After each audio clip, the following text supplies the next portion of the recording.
প্রেম করার সুযোগটাই পাই না। বিয়ে সামনে তো হবে, যেহেতু মেয়ে মানুষ, এখনো ফোটে নাই, ফুটবে সামনে। যদি আপনারা ফুটেন তো অনেক প্যারা থাকে প্রেমের ভিতরে, যেখানে যাই সেখানে প্রচুর ভালোবাসা পাই। এরকম কিছু নেই আমার। যাই হোক, বরিশাল্লা দেখছেন, বরিশাল্লা ভাষায় কথা বলতে চাই না, তারপরে চলে আসে মোর যে সুর। কেমন আছেন? হ্যাঁ, ভালো আছি ভাইয়া। এখন নাটক নিয়ে ব্যস্ত আছি। আমার ধারাবাহিক যাচ্ছে বৈশাখী টেলিভিশনে, ফ্যামিলি ডিস্টেন্স, হাসান জাহাঙ্গীর ভাইয়ের। আর নোয়াশাল তো গিয়েছে, 100 ধারাবাহিক করেছি সাব্বির ভাইয়ের।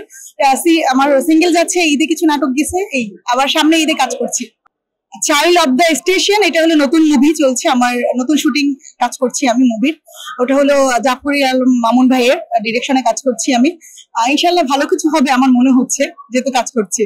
আমি নিজেকে কাজ করছি, আমি নায়িকাও বুঝি না বা আমার অন্য কিছু বুঝি না, বাট আমাকে যেভাবে মানুষ নেবে আমি ওভাবে প্রেজেন্ট করতে নিজেকে স্বাচ্ছন্দ্য করছি। আর দ্বিতীয়ত আমি অভিনয়টা নিয়ে বেঁচে থাকতে চাই মিডিয়াতে। এটা হলো মানুষের একটা মনের ধারণা। আমার মনে হয় মানুষ যেভাবে নিবে সেভাবেই আমরা প্রেজেন্ট হব। সে তারা যদি খারাপ প্রেজেন্ট করে আমাদের, আমরা খারাপ হব, বাট ভালো প্রেজেন্ট করলে ভালো হবো। যদি আপনারা সাংবাদিক ভাই, আপনারা যেভাবে আমাদের প্রেজেন্ট করবেন, আমরা কিন্তু দর্শকের কাছে সেভাবে প্রেজেন্ট হবো।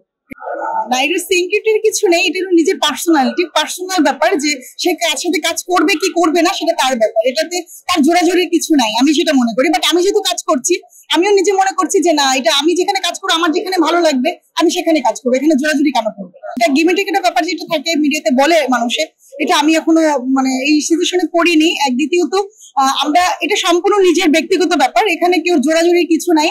যদি মনে হয় নিজে করবেন, না হলে করবেন না। বাট এটা আমি নিজে কাজ করছি, আমি তো নিজে জানছি যে আমার নিজের উক্তিতে যদি কোনো কিছু করা হয় সেটা করা হবে, না হলে দরকার নেই এরকম কিছু নিজের মতো করে। না, আমি তো এখনো প্রডিউসার কোনো নিয়ে আসিনি, আর কখনোই তো প্রডিউসার নিয়ে কাজ করা হয়নি। আমি সব প্রডিউসার, সব ডিরেক্টরে কাজ করছি। আর নাটকে আপনারা সবাই তো আমাকে চিনেন, মিথিলা মৌ আমি। আর নাটকেই আছি, 2টা মুভিতে কাজ করেছি, একটা মুভি কন্যা মুভি, একটা সেন্সরে আছে, এখনো রিলিজ হয়নি, আর একটা কাজ চলছে। আর নাটকেই কাজ করছি ইনশাল্লাহ। আচ্ছা, মিথিলা মৌ কি প্রেমের অফার পায় কিনা মিডিয়াতে?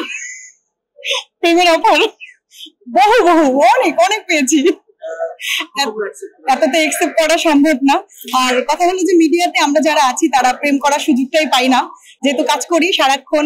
আর বাসায় যে রান্না বান্না করে খেতে হয়, যেহেতু মেয়ে মানুষ, প্রেম করার সময়টা কোথায়, ফোনেই তো থাকতে পারি না, কাজের প্যারাই থাকতে হয়। সেটা হলো আমাদের ডিরেক্টর প্রডিউসার যারা আছে তারা ফোন দেয় কাজের জন্য, কাজ করতে যেতে হয়, প্রেমের সময়টা পাই না, এটা বলতে পারবো না। কত বলবো, আপনি কত নেন সেটা আমি আপনার কাছে শুনতে চাচ্ছি।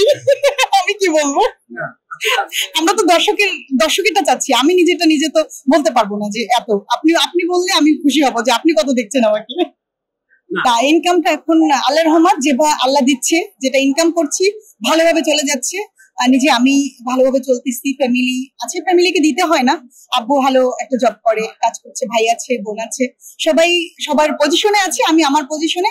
আল্লাহর রহমতে যেটা আছে, আল্লাহ শুকরিয়া যে আমি যেটা ইনকাম করছি, আমার যে রেমিশন নিচ্ছি, ইনশাল্লাহ অনেক ভালোই পাচ্ছি। না, এটা তো একটা খারাপ ব্যাপার, এটা অবশ্যই খারাপ, কিন্তু আমি কাউকে নিয়ে কথা বলতে চাই না। এটা হলো এমন যে গিভ এন্ড টেক ব্যাপারটা সম্পূর্ণ নিজের ব্যক্তিগত ব্যাপার, যে কি করবে কি করবে না। আর এটা হয় কিনা সেটা আমি এখনো নিজে বলতে পারবো না। বিয়ে সামনে তো হবে, যেহেতু মেয়ে মানুষ, বিয়ে হবেই, কিন্তু ফ্যামিলি কথা থেকে যেদিন দিবে সেদিন। কিন্তু এখন কাজ নিয়ে ব্যস্ততা কাটছে, আমার কাজেই আছি, এখনো ফোটে নাই, ফুটবে সামনে। যদি আপনারা ফুটেন তাহলে। না, এখনো পটি নাই, আর পটলে তো কাজ করা যাবে না, অনেক প্যারা থাকে প্রেমের ভিতরে, তাই প্রেমটা করতে চাচ্ছি। আমার একটা ভালো গুণ, সেটা হলো যেটা আমি বাদ দিতে চাই, ভালো গুণটা, সেটা সব থেকে মানুষকে বিশ্বাস করি, আমি প্রচুর বিশ্বাস করে ফেলি, এটা আমি বাদ দিতে চাই, আমার ভালো গুণটা। আর দ্বিতীয়ত আমি সবার সাথে মিশতে খুব পছন্দ করি, এটা আমার একটা ভালো গুণ, সবাই বলে। আর যেখানে যাই সেখানে প্রচুর ভালোবাসা পাই, এটা কি কিসের জন্য জানি না, সবাই আমাকে খুব ভালোবাসে, এটা আমার একটা ভালো গুণ। প্রথমত আমি রান্না করতে পারি না, দ্বিতীয়ত নিজের যত্ন অগুছালো আমি। এরকম কিছু নেই আমার, অগুছালোটাই বেশি, আমি খুব কম পারি। বাট কাজের লোক আছে, ও রান্না করে, বাট আমি পারি না, কম। নিরপেক্ষ আমাদের পত্রিকা, আমি এটাই যুক্ত হয়ে গেছি, আরেকবার দিয়েছি ইন্টারভিউ, এখন আজকে আবার আপনাদের মাঝে চলে আসলাম। আপনাদের মিথিলা মৌ আমি। যাই হোক, বরিশাল্লা দেখছেন, বরিশাল্লা ভাষায় কথা বলতে চাই না, তারপরে চলে আসে মোর যে সুর, বরিশাল্লা। বরিশালের ভাষা যেহেতু অনেকেই মুখে চায়, আর মুই যেহেতু চললি যাইতে আছি এই মিডিয়াতে বরিশালের ভাষা দিয়ে, এখন মোর নাটক যত সিঙ্গেল নাটক ধারাবাহিক নাটক সব বরিশালে। এই যে মানে আমাদের যে নোয়াশাল ধারাবাহিক নাটক, হ্যাঁ, এই যে আরটিভির সাবির ভাইয়ের ডিরেকশনে করছি মুই 100 ধারাবাহিক, ওটাই তো মোর এসেন্সে সবাই, মুই তো এটা দিয়েই চালাইতে চাই। মনে কিন্তু এক্সের এভাবেই নেবেন, ভালোবাসবেন এক্সের দর্শকরা।